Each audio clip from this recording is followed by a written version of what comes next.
He told me I was slowing him down. Said it the way people say the weather's changing, plain, inevitable, not worth arguing with. You're too old to be rattling around this place by yourself, he said. Staring past me at the living room I kept so clean you could see your face in the coffee table. He had a house key on his finger like a ring, spinning it, flipping it, letting it click against his knuckle. That sound has lived in my ear ever since.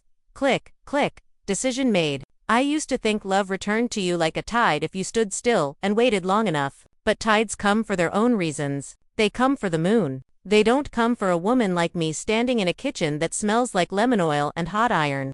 Hands shining with dishwater, knees complaining like old doors. I raised that boy with these hands. I stitched his Halloween costumes by lamplight. I learned the names of his friends and the names of their mothers. I kept a shoebox of every tiny thing he once thought was treasure: a marble with a comet inside, a paper ticket from a circus that never came, a scrap of blue ribbon from a field day he left early because he was tired. He was always tired. I never learned that fatigue can harden into something sharp. The day I fainted, it wasn't dramatic. No broken plates, no crash, just a soft sit-down right on the linoleum, as if the floor had leaned up to greet me. I woke to the kettle shrieking and the taste of pennies behind my teeth. I stood, turned off the stove, and put my palm flat on the counter until the world stopped drifting. Later, when I told my son, he pinched his mouth like he'd bit a lemon seed. "You can't be alone, Ma," he said. He texted his wife under the table. I watched the blue bubble like I was waiting for rain. He used his gentle voice.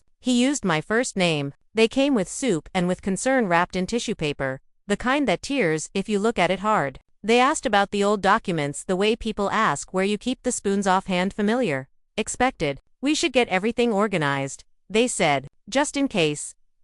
In case. I nodded. It felt good to be seen, even if the looking hurt. I don't remember what shoes I wore the day they took me. I remember the smell of their car new leather and something sweet, and how my son kept touching the air buttons. Too warm, too cold, like the climate was a moral test he might fail. "Lunch," he said, and smiled like a man selling something. I liked that smile when he was 8 and missing teeth. At 38 it looked like a mask that didn't quite fit. It wasn't lunch. It was a building with beige hallways that swallowed sound and light alike. A place where fake ferns stood like green soldiers, and the clocks all agreed it was a little pastime. "Just for a few days," he said, and I felt the room slip to the left like a boat coming loose. A woman with gentle hands handed me forms I didn't recognize, with my name spelled right and the boxers politely checked. I won't say I didn't sign something. I've signed 1,000 things in my life: permission slips, paychecks, get well cards. What I know is my name was used, and not by me. He hugged me tight and smelled like pepper and aftershave. His breath warmed my ear, and I heard him say, "You'll thank me."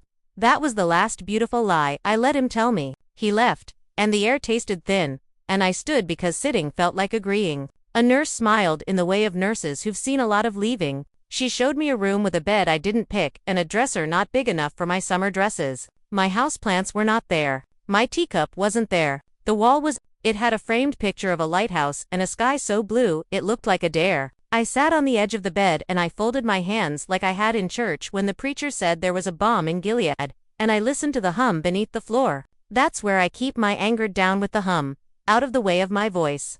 When I asked for the phone, they said visiting hours are at 2. When I said I don't need visitors, I need my son, they looked at me with kindness, as soft as pudding. "We can call him at 2, they said. I said 2 is a long time. They gave me a cup of water and a smile. I held the plastic cup like a precious thing and counted the ridges with my thumb. It kept me from breaking something. The people there had eyes that looked past you like they were trying to see what the world used to be. Many of them were kind. A few were mean in the way old animals can be mean: quick, defensive, hungry for a safe corner. I did not blame them. We come apart in different ways. Some people unravel thread by thread. Some people pop like buttons. I walked the hall to the window where the courtyard held 2 sparrows who fought over a crust. They hopped, they leaped, they lived. The sun fell into the cracked fountain as if nothing important had happened at all. On the 4th day I got the phone and the dial tone seemed surprised to hear me. Straight to voicemail. Straight again. A 3rd time. His wife answered once, maybe by accident, and air hummed between us like we were on different planets. "We'll talk soon," she said, and the call cut off clean as a blade. The nurse asked if I'd like to join group bingo. I said no thank you, and she put her hand on my shoulder like a blessing given to the wrong person. I learned how the building breathed. Mornings smelled like oatmeal and bleach. Afternoons smelled like lotion. Nights had the hush of a deer in tall grass. I took note of everything because it's what I do when I'm scared. I list, I sort, I make piles inside my head. On the fifth night, I asked if there was a pen. I like to write in the evenings, I said. The activities aide found me a thin notebook with a glossy cover and a cartoon sun on it. Hello, it said. I wrote down what wasn't going to be taken from me. Dates, numbers, names they might have thought I'd forgotten. The bank manager with the tulip pin, the notary with the chipped red nail polish, the old lawyer who sent a Christmas card 3 years after I last paid her, with a note, "I don't forget my good clients. Call me if you need me."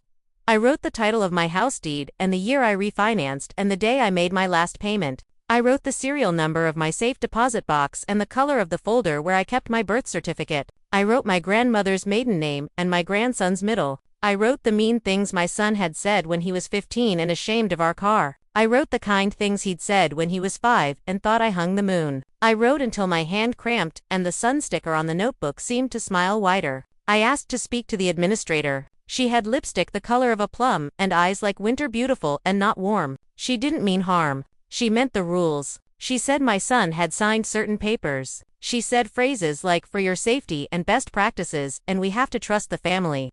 I looked at the framed certificate behind her head and counted the corners. "Do I look confused?" I asked. "Do I look like I can't make soup?" She smiled like a doctor's office painting. "That's not really the question," she said, "which is how you know you're in a trap. When the one you are speaks and the answer arrives, dressed as a strategy." I called the lawyer. Her name is Ruth. She has steel gray hair and a voice like polished hickory smooth, strong, made to bear weight. "Mrs. King," she said, and her voice dipped the way voices do when they meet someone they remember liking. "You sound steady." That was her first kindness to me. I told her the story like a river that found its mouth. When I finished, the line was quiet. "Then, we will start with what is yours," she said. "We will move to what was taken. And then, if we have any breath left, we will teach your boy how to hear a closed door."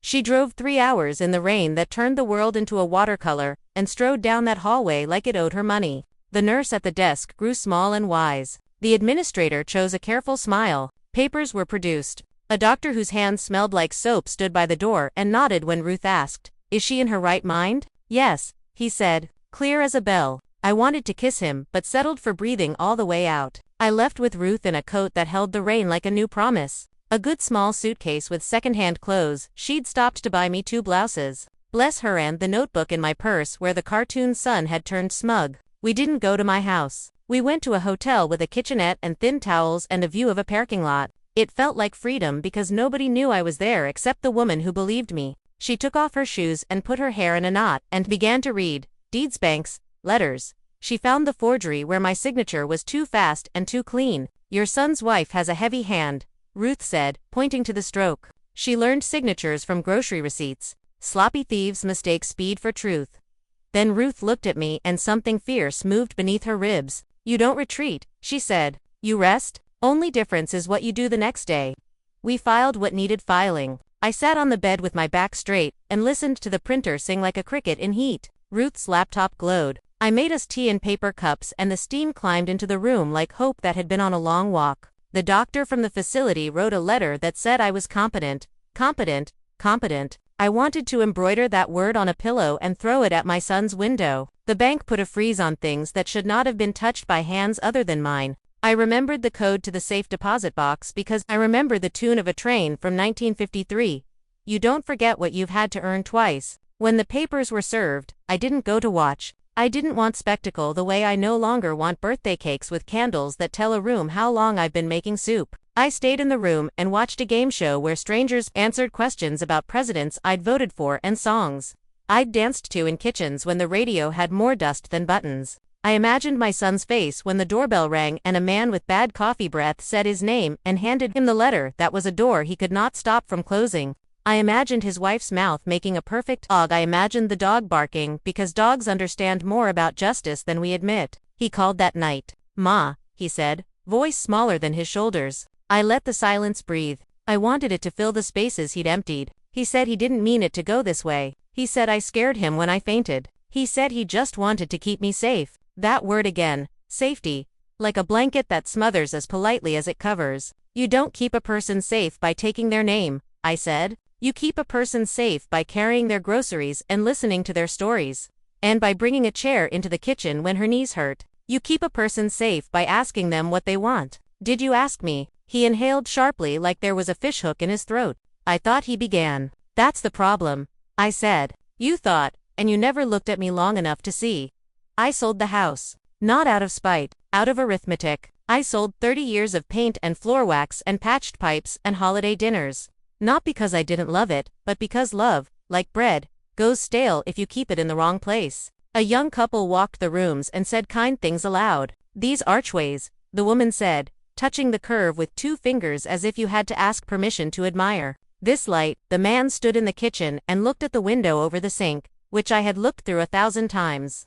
And he nodded the solemn nod of a person receiving a secret. I liked them. They weren't greedy. They didn't bring a tape measure to compare the size of their hopes to the size of the rooms. They brought their soft voices and their shoestrings tied tight. I signed the papers with my hand steady as a ship's keel, and the pen left a small dot at the end of my name, like a period at the end of a novel that knows it's a chapter. I didn't want to go far. People think revenge is a bonfire. Truth is, it's a candle you set in the window and tend every evening with the same care you use for your orchids. Hate burns out the furniture. Dignity rearranges it. I found a small house, 2 doors down. A little square with a porch and a fig tree that had decided, against reason, to live. I bought it outright. The way a person buys their name back. I moved my plants and my teacup and the mirror that always told the truth when I asked it for mercy. I hung my husband's photograph by the door. Not because I need a man to watch over me, but because he was the one who taught me that walking away can be a prayer. On the first morning, I sat in a chair that creaked in the happy way. Saved wood creaks, and I watched the street I knew better than the veins in my wrist. The new couple moved boxes into my old living room with their friends, laughing like the weather was auditioning for summer. My son came outside in a shirt that looked slept in and stared at the moving truck the way men stare at cars that don't start. He scanned the street and his eyes slid over me, then stuck like flies in honey. I raised my cup the way queens raise scepters and nodded as if I'd blessed the road. He went back inside. I don't blame him. There are some thresholds you can't cross in front of an audience. I planted a line of red camellias along my fence. Not because they were his wife's least favorite flower. Though that would have been frosting on the cake, I didn't bake but because my mother loved them. Red that isn't shy. Blossoms that keep their shape. Every morning I watered them with a can that had lost its rose nozzle and sprinkled the dirt like confetti. The mailman learned my name again, and the neighbor with the little dog started waving like we were cousins. I baked a peach cobbler for the young couple who now slept where I once slept. I put a note on top. May your arguments be short and your laughter spill over. The wife came to my door with tears in her eyes and said, "Thank you." I told her to return the dish only when it held something equally sweet. She said she would try. The way she said try told me she was serious. My grandson found his way down the sidewalk on feet that had forgotten how to carry a day's worth of worry. He knocked on my door with 3 soft raps. My rhythm. And when I opened it, he stood like a child who's learned how to be quiet for the wrong reasons. His hair had gotten too long, and his backpack hung like a confession. "Grandma," he said, and my knees almost gave up their job. He didn't say much at first. We sat on the porch and watched the street the way you watch a friend's face when you're about to ask a hard question. He told me they'd said I was confused. He told me he felt like a table between 2 people who kept setting down breakable things. I made him a sandwich and cut the crusts the way you do for the very young and the very tired. I told him nothing he didn't already know, except this. You are allowed to love 2 people who don't know how to love each other. It's not a betrayal, it's a feat. My son came to my porch once. He held his hat in both hands and looked at the planks like he was reading an apology written there by a carpenter. "You're watching us," he said. I shook my head. "I'm living," I said. "It's a strange thing to watch shame try to stand up on legs it doesn't have." He asked me why I bought the house so close. I told him the truth that sits at the bottom of the teacup because it faces east. He stared. "For the light," I said. "I like mornings that begin like a blessing." He swallowed. He nodded. He looked at the street and said, almost gently, "The fig tree will probably die." I laughed. "It already decided not to." I said, the days arranged themselves into a seam you couldn't see. The shy rhythm of small errands. Church on Sundays where the hymns sounded like the sound a screen door makes when it changes its mind. A pot of beans simmering with a ham hock that had more to say than the news. My body told its truths quietly, hips that had carried a child without complaining. now like they'd been muzzled too long, shoulders that had lifted laundry, children, boxers, grief. I slept better than I had in months, maybe years. Across the way, love started to leak. At first it was only the shadows in their front room sitting at odd angles like a shelf put up by a man who refuses to use a level. Then the cars began to come and park at slants, and the porch lights burned at strange hours, and the laughter I'd once heard at their dinners turned paper thin. One morning, a sign sprouted in their yard as if the ground itself had grown it. For sale. The F and the S were crooked. My son stood beside it, arms folded, and the set of his shoulders said storm. I wanted to feel triumphant. I wanted to bake a cake in the shape of a lesson and carry it across the street with fireworks inside. But I have learned that victory and vengeance differ in where they sit in a person's chest. One lifts, one sinks. I chose the lighter chair. I sat back. I watered my I mended a tear in my good cardigan. I called Ruth and asked about the language for a trust I had decided on in the quiet between one morning and the next. She said, "That's wise." I said, "It is not forgiveness." She said, "It doesn't have to be." On a Thursday the house went quiet, the way a mouth goes quiet at a funeral. No more parties. No more music. The woman, my son's wife, drove away with boxers and a jaw so set I feared for her teeth. Their dog sat on the porch for an hour looking at the road. My son came out later and sat beside the dog holding a beer he didn't drink. He didn't look at me. I didn't look at him. I looked at the fig tree and thought about the time he was 11 and lost his temper at a science fair and threw our poster board into a trash can. I fished it out and taped it back together with a roll of patience. He was embarrassed. He cried. He hugged me hard enough to bruise. He said, "I'm sorry." I said, "It's all right." We both thought it would be. My grandson started staying over more. He slept in the room with the quilt my mother made from Sunday dresses that no one was supposed to spill on. He did his homework at my kitchen table where generations of elbows had rubbed the varnish to a shine. He learned to like collard greens because I finally cooked them right for once. And we sat on the floor one night and went through the shoebox of his father's childhood treasures. I gave him the marble with the comet inside. "You're at the age when you need to hold a universe in your pocket," I said. He laughed like ferns unfurling. I made my will at the desk in Ruth's office where a lamp cast a soft circle on the papers and the ink looked like a river that had time. We wrote what needed writing. The house to the boy, held safe until he's old enough to know that property is responsibility dressed up. Money to a fund that has my mother's name and my own and will help women like me who get set aside like dishes after a party.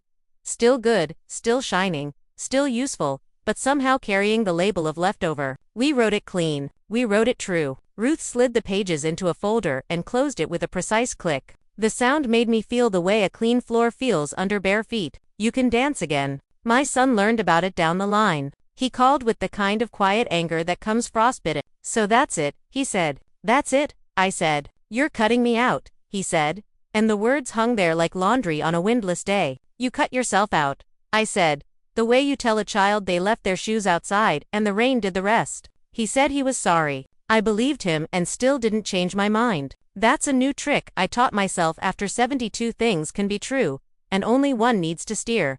Asterisk, he moved. No fanfare. No goodbye. The sign leaned until somebody took it away. The house across the way filled with quiet and the young couple down the block filled their home with a baby's cry that sounded like a trumpet making up its mind. My grandson and I planted tomatoes and staked them with sticks that had been broom handles once.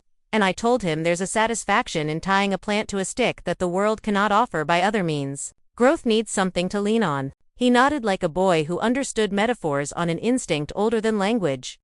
I was invited to talk at the community center. They were hosting a day about elder rights. I wore my powder blue dress with the buttons shaped like moons and I stood at a podium that wobbled and told a room full of women with silver in their hair that it is not weakness to call a lawyer, that you can be both gentle and a steel trap, that the word no can be spoken kindly and enforced like a front gate with good hinges. I said they might call you a burden. Let them try to lift what you carried. I said they might say you're confused. Let them watch you list the names of your ancestors, the birthdays of your children, the serial number of your first sewing machine, the prayer you said every night when you were 20 and exhausted and still had to get up to nurse the feverish baby. They clapped because women know applause isn't cheap when it is meant as medicine. A woman in a yellow sweater hugged me afterward and told me that her daughter wanted the house and the daughter's husband wanted the savings and she wanted to breathe without counting spoons. And what should she do? Call Ruth, I said. Make a plan. Write it down. Hide the notebook where only you can find it.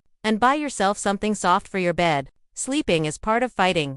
I went home after the talk, and my kitchen smelled like sunlight on clean ceramic. I stood at the sink and held my teacup and listened to the hum under the floor where I keep the old rage, and it was quiet, not gone.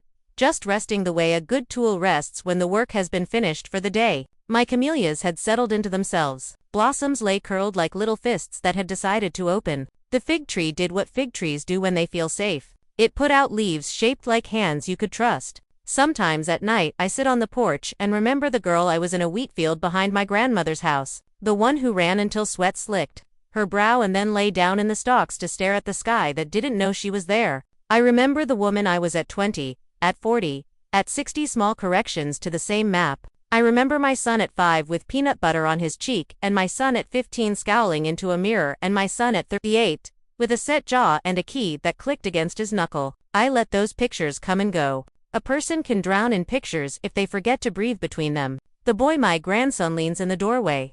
Some evenings now, with the ease of someone who knows where the cups are kept and where the towels go. He's taller than the last time I measured him by eye. He's carrying more of himself and less of the world. He still asks if I need anything from the store. I send him for milk just so he can practice bringing something back. He shows me his homework and I pretend to remember how to factor what he's factoring.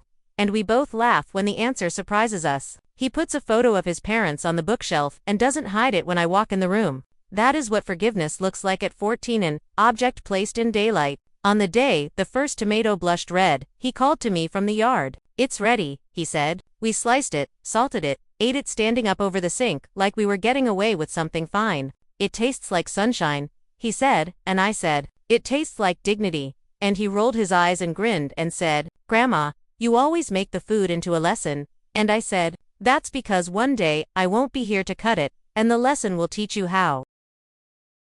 My son writes, sometimes, not letters. Texts that arrive without punctuation and without a return address in the heart. I answer when I have the breath and the patience. I answer with sentences that begin and end where they should. He says he's working. He says he is sober. He says he is thinking about the way he talked to me. He says, "Do you think about me?" I say yes. I do not say how. I do not say I think about the sound of a key hitting bone. I say, I hope he eats well. I say he's capable of more than he's been. I say his boy is growing like a vine that never forgot the sun. I have learned that peace is not the absence of his voice, but the presence of mine. It is the way I say my name to the pharmacist, and the way I hold my bag in the grocery line, and the way I tell the girl in the bakery that yes, today I will take the slice with the extra frosting. It is the way I keep my notebook in the drawer by the stove and add to it when I remember a number or a line from a poem or the address of a woman who needs me to ride with her to the courthouse. It is the way I no longer rush to make someone comfortable inside my house if they came to drag me into their storm. When it rains,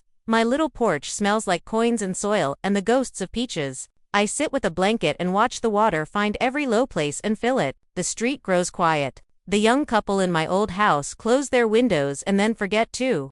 And they scramble and laugh and drop a dish and laugh again. The camellias bow their red heads and the fig tree claps leaves like hands at a revival. I think of the year I lost my hair and wore a scarf my mother had tucked in her dresser for 30 years. And I remember what a body can endure without apologizing. I think of the smooth jaw of my husband when he told me goodbye, and meant it only in the way travelers do. I think of my son's face, both versions sweet and storm-and. I think of the word competent. Not as an insult disguised as praise, but as a crown. I am competent. I am steady. I know where the spoons go. If you are listening to me now and your chair is hard and your throat is tight and you have a son or a daughter or a sister who thinks your years make you soft, hear me. You are allowed to be soft and sharp. You are allowed to be quiet and unmovable. You are allowed to sit on a porch in a powder blue dress and watch a street that once betrayed you, and feel nothing but the soft animal breath of your own patience. You do not have to raise your voice to be heard. You can fold your hands on your lap and let the silence do what 1,000 arguments can't. I keep a small radio on the counter in the kitchen. It clicks and hums, and sometimes picks up stations from 3 towns over.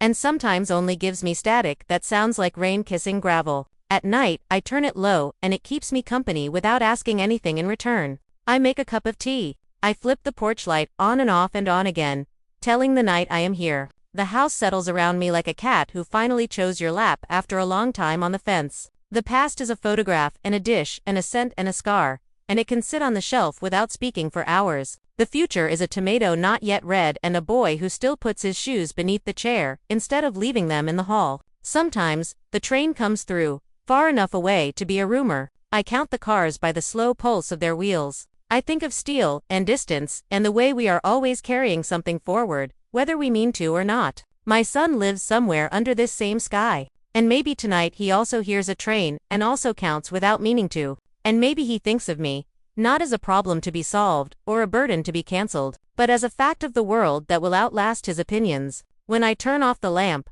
the room keeps a little of the light. That's what houses do when they're loved. The dark is not an enemy. It is a velvet box for breath. I lie down. My knees say their names. My heart says mine. I think this thought. Not bitter. Not sweet.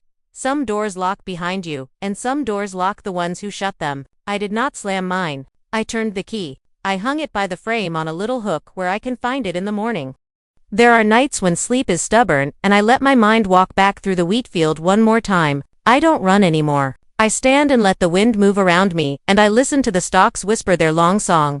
Somewhere a child laughs. Somewhere a woman says no and means it. Somewhere a man realizes he cannot unring a bell. The stars keep their old appointments. The sparrows go on fighting for the crusts, and the fountain spits, and the camellias close and open and close again. And me, I am a small light in a small house with a fig tree out back, breathing the same air as those I have lost and those I have gained. This is not vengeance. This is not mercy. This is the after. This is the road at dusk when the street lamps blink awake, one by one, and you know the way home without thinking about the turns. This is the sound the house makes when it forgives you for leaving. This is the quiet that follows the rain, not empty, not hollow, but full of the wise hush of everything returning to its shape. The morning the fig split its first fruit. A soft seam opening to show the red heart inside. The mail brought a letter with a seal I recognized, but never thought would bear my name so clean. The state wanted a statement for a case that wasn't just mine anymore. Elder exploitation. The words neat and official. Like a fence, somebody finally put up around a garden we all pretended wasn't being trampled. I read it at the sink with the radio whispering and the kettle clicking small warnings before it sang. My hands didn't shake. They remembered worse. I put the letter under the magnet shaped like a rooster and finished washing the cup. Peace doesn't mean you stop receiving mail. It means you can dry your hands before you open it. The boy came home from school with his collar crooked and an essay folded into 3. We had to write about a person who taught us something without saying it. He said, laying the paper on the table like it was a new loaf. He'd written about tomatoes. He'd written about tying things that want to fall. He did not write my name, and it felt right, like a secret we agreed to carry separately and together. I told him to fix his collar, and he rolled his eyes with tenderness. The kind that takes practice. A storm made up its mind that week. It came across the map like a rumor and then like a plan, pulling gray behind it, asking trees to bow, asking gutters to confess. The neighborhood did what neighborhoods do. We moved the loose things in. We checked batteries. We called the people who don't pick up until the 3rd ring. I took down the wind chimes because there's a sound a person can bear and a sound they cannot. And I have learned not to invite the unbearable when the bearable is doing just fine. When the rain started in earnest, it beat the roof like a drum played by a steady hand. The fig tree clapped and then settled. The camellias leaned like old choir ladies making room on the pew. The lights flickered and stayed. I let the radio go dark and I listened to the house. The way it swallows thunder and gives back a steady hush like breath. The boy sat on the floor with a blanket over his shoulders and pretended not to watch me. I pretended not to count the seconds between flash and sound. The phone rang. It was the voice I know, like the sound of my own step, different now. Hoarse at the edges, but my son's. Ma, he said, and he didn't dress the word in anything. Do you need anything? I can come. He trailed off because he's learned that offering and arriving are cousins who don't always speak. I told him the gutters were clear and the pantry was full. I keep beans, I said. And he laughed. One quick bark that belonged to nobody else. And then the quiet again. The way men talk when every sentence risks waking a sleeping animal. Asterisk. The storm lifted its skirt and moved on. The street winked with puddles, and the birds came back loud and greedy. On the 3rd day after the rain, I walked to the courthouse with a scarf on my head and papers in a folder that clicked shut like Ruth's sentences. The building smelled like paper and varnish and people who have waited their whole lives to be called up by name. I told the truth in the tone I use when measuring flour level, not heaped. A woman with a tired bun took notes. A man with a square jaw asked me the same question twice. to see if my answer would wander. It did not. Do you hate him? He asked at the end, as if that was the important thing. No, I said, because the truth has a flavor, and I won't sweeten it for anybody. I set him outside of my house. That is not the same as hate. On the walk home, the wind turned soft again and the air smelled like pennies and cut grass. I stopped at the corner where the little free library stands with its glass door and its chipped blue paint. There was a copy of a book I used to read to my boy when he was too small to hold a full sigh in his chest. About a bear who gets lost and a girl who teaches him the way home by tying ribbons to trees. I touched the cover and left it there. Not all things are meant to be reclaimed. My son showed up at dusk a week later like dusk had coughed him out. He stood at the gate with his hat in his hands and looked everywhere but my eyes. I'm working nights at the plant, he said, offering the sentence to the air. I'm clean. He did not ask me to clap. I did not. He looked at the camellia. They're stubborn, he said. That's why they live, I replied. He shifted his weight as if the ground had ideas of its own. He doing all right? He meant the boy. He meant the only question worth the breath inside it. He's sleeping at night and eating real food, I said. He laughs sometimes. He rolls his eyes a lot.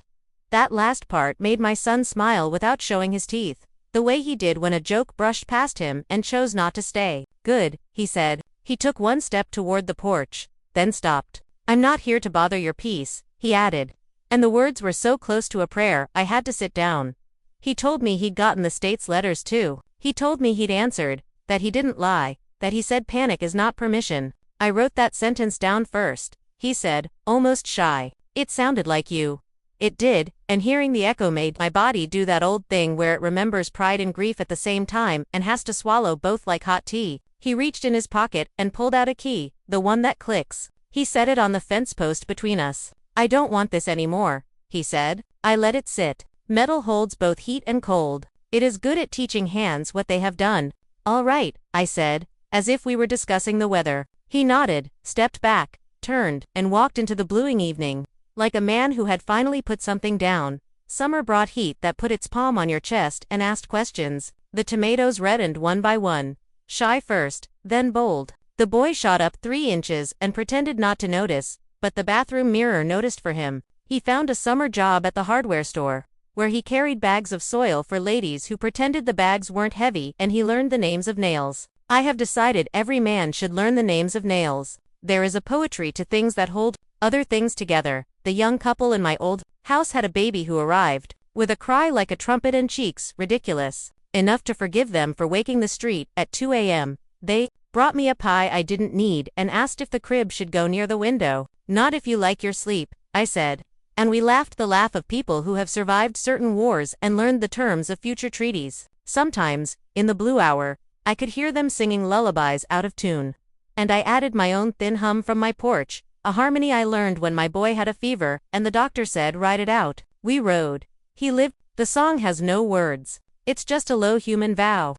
On the way home, I passed the corner where kids chalk hopscotch boxers onto the sidewalk in colors that remember spring when spring has forgotten us. A girl with 2 missing teeth looked up at me and asked if I wanted a turn. I said I had knees that only hop in dreams now. She said, very seriously, that counts. And I went on carrying that small theology like a wrapped sweet. The boy is taller than me now, by more than a hat. He reaches things without thinking. He opens jars like the world is full of lids he was born to loosen. He kisses my cheek and doesn't wipe off the lipstick anymore. He keeps his photo of his parents on the shelf and sometimes stands in front of it with his hands in his pockets. The way men do when they are taking stock, they don't plan to speak. He laughs more. He rolls his eyes less. He keeps the tie hanging on the back of his chair like a promise to a future that requires sentences that begin and end where they should. I have a new habit at night. Before I turn off the lamp, I open the little wooden box and take out one cufflink and set it on the saucer where my teacup rests. Just one. A small silver moon beside the circle of porcelain. It pleases me, the way the 2 shapes sit together, and in the morning I put the cufflink back. Order is not a prison. It is a hymn a house can hum. If you ask me now what the end of a story feels like, I will tell you that endings are a human invention, like spoons and bedtime. What we have are evenings. We have dusk that slips across the floorboards and makes the cat look like a shadow that decided to purr. We have water boiling when you expected it, and sometimes when you forgot you turned the burner on. We have the soft tick of the clock, the song on the radio you didn't know you knew, the the distant train telling you somebody is going somewhere. And you are too, even if it's only from this chair to the next. My son lives under the same sky. He is learning the language of maintenance, the changes you make small and steady, and without applause. Sometimes he sends a picture of the dog sleeping with his feet in the air. Sometimes he sends a sentence that starts with, "I remembered," and ends with something like the smell of pancakes, the sound of screen doors, the way I used to hum when I folded towels. I send back a tomato, red and amused, or a camellia, brazen as a heart. We practice this new grammar: love with fences, care without entry, forgiveness that doesn't ask the locksmith to come back. When I wash the last dish at night, I leave the spoon in the rack crooked on purpose. A tiny disorder to prove I'm not running a museum. I turn the porch light off and off again. It isn't a code. It's a blessing I don't have a name for. I open the notebook and write one more number, one more name, one more line from a poem my grandmother spoke when there was no poem at hand. Not everything lost is gone. Not everything gone is lost. The house settles. The fig tree breathes. The camellias dream in red. The boy's quiet snore drifts down the hall like a promise that has learned how to keep itself. I lay down my head. The past does not knock. The future does not demand. Between them there is a shore, and I sit there with my feet in the cool water, not to wash away what was, but to feel the tides pull, and answer it with my own pulse. Some nights are starless and still beautiful. Some truths are soft and still sharp. Some doors close and hold. And me, an old woman with a good notebook and a better chair. I keep the light low, the kettle ready, the fence painted, the gate oiled, the name I earned hanging steady from its nail. If you're listening in the dark, hear this like a hand on your shoulder. You are not a burden for being heavy. You are heavy because you carried what no one else could. Put it down now. Leave it on the table. Tomorrow we will tie up the things that want to fall, and we will call that mercy, and we will not hurry. And when the quiet comes, we will let it sit beside us until it tells us what we need to know. The quiet has a way of teaching you. At first, it sounds empty, like a hallway after someone has slammed the door. But if you sit in it long enough, you start to hear the small things again. The pulse behind your ear. The refrigerator breathing. The rustle of the fig leaves brushing against the window. That's when you realize silence isn't absence. It's proof that the noise has finally stepped aside so life can speak in its real voice. Winter pulled itself across the street in layers of gray and pearl. The air turned sharp, and every breath came out looking like a confession. I started knitting again, something I hadn't done since Jason was small enough to fit under one of my blankets. The rhythm of it, the loop, pull, release, was a soft kind of prayer. One I didn't need anyone else to hear. The boy, my grandson, would sit at the table with his books, tapping his pencil in time with the clicking of my needles. "Grandma," he'd say, "when did you learn to knit?" And I'd smile and tell him, "Same time I learned patience when the world stopped giving me what I wanted fast." The church ladies came by one Saturday with cinnamon rolls still steaming through their foil. They asked if I'd like to join the seniors' choir. I told them I couldn't carry a tune in a bucket, but they laughed and said, "Then you'll fit right in." I went once. They sang old hymns that smelled like wooden pews and tears we never bothered to hide. I stayed afterward to help stack chairs, and one woman with hair the color of dust told me she'd lost her house to her son too. We stood by the coat rack holding each other's stories like folded laundry. "I got mine back," I said softly. She squeezed my hand. "Then maybe there's still time for me." Jason didn't visit again for a long while. Just the occasional message, a photograph of his new apartment, a dog that wasn't the one they used to have. Each time, I'd open the picture, look for something in his eyes, then close it before guilt could start taking measurements in my chest. I'd write back something plain. Asterisk, "Good to see you settled. Hope you're eating enough." Asterisk, that was all. Love, in its final form, isn't grand. It's maintenance. It's knowing which doors to leave unlocked and which ones to seal gently so no one hurts themselves trying to open them. Tyler, the boy, started bringing home friends. Laughter filled the hallway again. The kind that spills, that forgets to be quiet. Sometimes I'd listen from the porch, hearing echoes of my son at that age, back when the world still fit in a backpack. They'd leave their sneakers by the door, always in different sizes and colors. A small parade of growing lives. I'd bake too much, cook too much, because old habits die in delicious ways. They'd thank me, polite and shy, and I'd say, "Don't thank me yet. Thank me when you remember the recipe." In the spring, the fig tree bore fruit again, bigger this time, sweeter. I cut one open and saw tiny seeds glistening like stars trapped in honey. I thought about everything seeds know. How to wait, how to split open, how to rise again even after the soil forgets their name. I whispered. That's me too. And the wind moved just enough to agree. On the anniversary of the day they left me at the nursing home, I woke before dawn. I brewed tea, dressed in the same cardigan I'd worn that morning, the one with the fraying sleeve, and walked to the porch. The street was empty, dew clinging to everything that had survived another night. I thought of that other morning. The beige walls, the cold lips of Danielle on my cheek. The sound of a door closing behind me, like the final word in an argument I never got to answer. But this morning there was only the sound of sparrows. The quiet hum of a world that had forgiven me for staying alive. I didn't cry. I'd done enough of that to salt an ocean. I just stood there, sipping tea, letting the steam curl around my face like the hands of someone who no longer wanted to hurt me. I'm still here. I whispered into the air, and somewhere, a train horn answered. The years have a way of slipping their shoes off when you're not looking. Seasons came and went. The boy grew taller, his voice deepening until it startled me every time he spoke. He got into college, a scholarship for something with computers I'll never understand. Before he left, he hugged me so tight I felt all the ghosts of the past pressing between us, trying to breathe. You saved me, he said. No, I told him. We saved each other. When he drove away that morning, the house didn't feel empty. It felt wide, like a chest that's learned to take full breaths again. I cleaned the kitchen, watered the plants, and left his favorite mug on the table because the absence of small things keeps the heart awake. Jason wrote again that summer. A real letter this time, pen and paper. His handwriting was hesitant, like he was learning to walk on ice. He said he'd started therapy.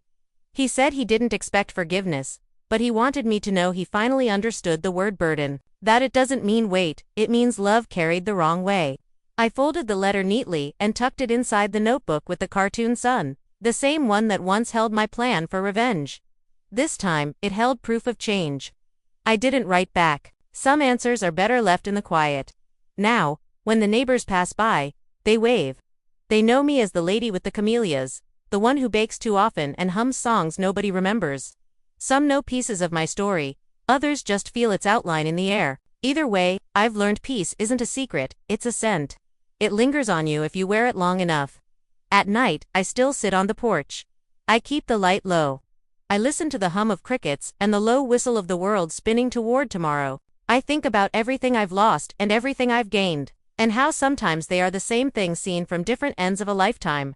If my story finds you, if you hear it through walls, through wires, through whispers of your own regret, I want you to know this. They may try to bury you. They may call you old, or tired, or finished. But the thing about soil is, it never learned the difference between a grave and a garden. And me, I was never meant to rot. I was meant to bloom again. Blooming isn't loud. It doesn't announce itself with trumpets or lightning. It happens in the quiet hour before dawn, when the world is holding its breath, when grief has gone to bed and memory is half asleep. That's when the petals unfurl, one by one, with the kind of courage that doesn't need an audience. Now my mornings begin slow, the way they should at my age. I sit at the kitchen table, watch the light pour through the lace curtains, like milk into tea. The kettle hums, the clock ticks. I breathe. Every inhale feels like reclaiming something they once said I'd lost: sense, strength, purpose. The world said I'd fade. Instead, I settled, the way old houses do. Stronger in the bones, quieter in the soul. I still get letters sometimes from women who heard my story at the community center. From daughters pretending to write for their mothers but really writing for themselves. They tell me about sons who took the car keys, daughters who took the deeds, families who decided safety meant silence. They ask me how I did it, how I got out, how I didn't let bitterness eat me from the inside out. I tell them the truth. I didn't escape it. I carried it until it got tired of me. You see, anger burns hot, but peace burns steady. Anger keeps you alive. Peace lets you live. And both have their seasons. When I walk through the house now, I touch things the way you'd touch a child's hair, soft, grateful. The walls don't echo anymore. They hum. I hung new pictures, not of people, but of places I'll never go. Cliffs by the sea, fields of lavender, narrow streets in Italy. I like to think of those walls as windows to the lives I built inside myself when the world thought mine was ending. Sometimes I still think of Jason. Not with hate, that's a heavy coat and I've learned to dress lighter. Think of him like an old photograph, worn at the edges, true in its time. I wonder if he's found what peace costs. It's not free, you know. You pay for it with pride.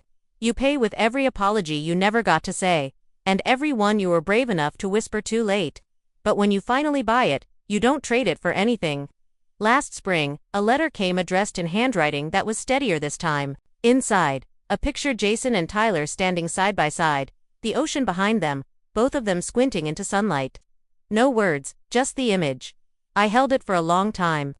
My eyes blurred, but not from sadness. It was something gentler, like gratitude finding its way back through the cracks. I pinned it on the fridge beside a grocery list and an old church flyer. For once, it looked like it belonged there. The fig tree gave fruit again that summer, more than ever before. I had to give some away, baskets full of them, to neighbors, and church friends and the mailman who pretends not to like sweets. When I cut one open, it was perfect. Scarlet inside, seeds shining like secrets the world was finally ready to keep. I thought, you can't control who plants you, but you can decide how you grow. The boy, well, he's a man now, still calls me on Sundays, tells me about his classes, his job, the woman he might love but won't admit yet. He says he misses the porch, the smell of cinnamon, the creak of the old rocking chair. Sometimes I hear a catch in his voice, that small ache of remembering where peace lives. I tell him, don't rush to come back, just build your own quiet. That's how you honor me. And when the sun sets, when the camellias close their red faces and the last bird crosses the street to its nest, I sit outside with my tea. The porch light glows amber, soft as forgiveness. The world feels smaller now, but not lonelier, just more distilled, more honest. I think about the girl I used to be, the mother I became, the woman I fought to stay. They all live here, in the same skin, breathing the same steady air. The past sits beside me like an old friend, not to haunt, but to keep me company. Sometimes I whisper into the dark, you thought you buried me. And then I smile, because the night answers the way it always does, with crickets, wind, and the hush of growing things. If you listen close, you can hear them too, because I'm still here, still blooming, still free. And this silence that fills my house isn't the sound of endings. It's the sound of roots. Roots don't rush. They don't beg for light. They reach quietly, inch by inch, finding the softest parts of the earth.